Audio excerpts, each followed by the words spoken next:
Bonjour à tous et à toutes et bienvenue dans notre émission Regards croisés où nous donnons la parole aux étudiants de débattre sur des sujets qui les concernent directement.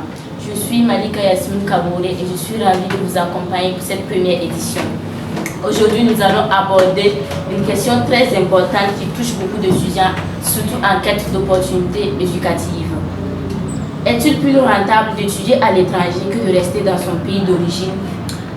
Et aujourd'hui, à ma droite, nous avons une chroniqueuse burkinabé nommée Emeline Kini qui a accepté notre invitation. Bonjour Emeline. Bonjour Marie.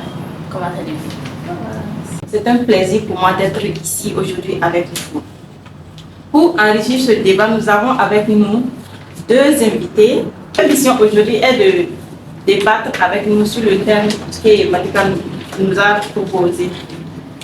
Nous avons mademoiselle Akissi Kwaku et monsieur Konaté Zitas.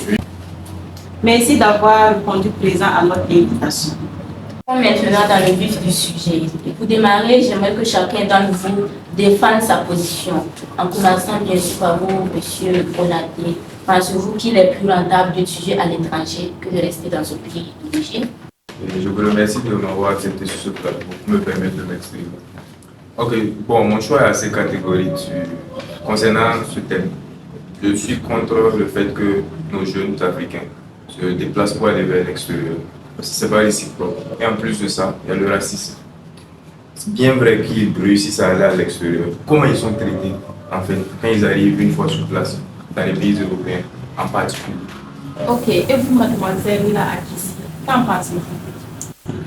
Je pense que aller étudier à l'étranger, c'est beaucoup plus rentable, dans la mesure où, à l'étranger, tout est mis en place pour que l'étudiant puisse apprendre comme il le faut. Tout est mis en œuvre en fait pour que l'étudiant puisse réussir dans ses études. Aussi, l'étudiant est exposé à plusieurs opportunités, notamment la possibilité d'être embauché, même sans expérience, au détriment des pays africains où, quand tu postules pour un emploi, on te demande d'avoir une expérience professionnelle. Et merci beaucoup pour ces premières prises de parole. Maintenant, nous allons approfondir le sujet. Alors, mademoiselle Kwaku, que répondez-vous aux critiques qui disent que investir à l'étranger est risqué et peut ne pas valoir le coup? Qu'est-ce que vous répondez à tout ça? Le fait même que l'étudiant ait pu étudier à l'étranger lui a donné la possibilité de se fondre en fait dans la masse. Apprendre plus sur le monde à l'étranger. Et je pense que cette expérience va lui permettre en fait de bien investir dans des projets rentables. Et puis, bon, pourquoi pas utiliser les produits de cet investissement-là, venir investir dans son pays natal pour le développement. Et vous, monsieur Konaté, pensez-vous que les universités locales offrent plus d'opportunités pour rivaliser avec les universités internationales? Je pense en tout cas qu'ils font de leur mieux parce que nous sommes dans un pays assez pauvre.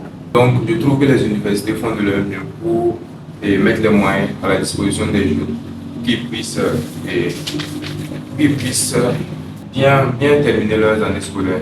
Par exemple, prenons le cas du prêt étudiant. Saviez-vous qu'aux États-Unis, le prêt, par rapport au prêt étudiant, il est difficile d'accéder au prêt étudiant quand tu es noir? Merci beaucoup pour ce débat très enrichissant.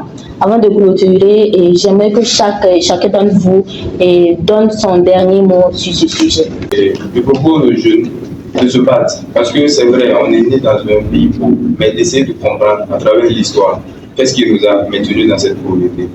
C'est vrai, bon, les moyens sont plus, et comment je vais dire ça, l'extérieur offre plus de moyens en matière d'éducation, mais de notre côté aussi. On est pauvre, mais c'est pas un peu à leur richesse qu'on est pauvre en fait. Voilà. Donc, ne prenez pas de décisions trop hâtives. Voilà. D'entrer un peu dans l'histoire pour essayer de comprendre quelle est la cause de leur développement. Peut-être c'est ça aussi qui nous permettra de nous développer. Merci à nos invités et merci à nos téléspectateurs de nous avoir suivis. Rendez-vous pour la prochaine émission avec un nouveau sujet et avec de nouveaux invités. À bientôt.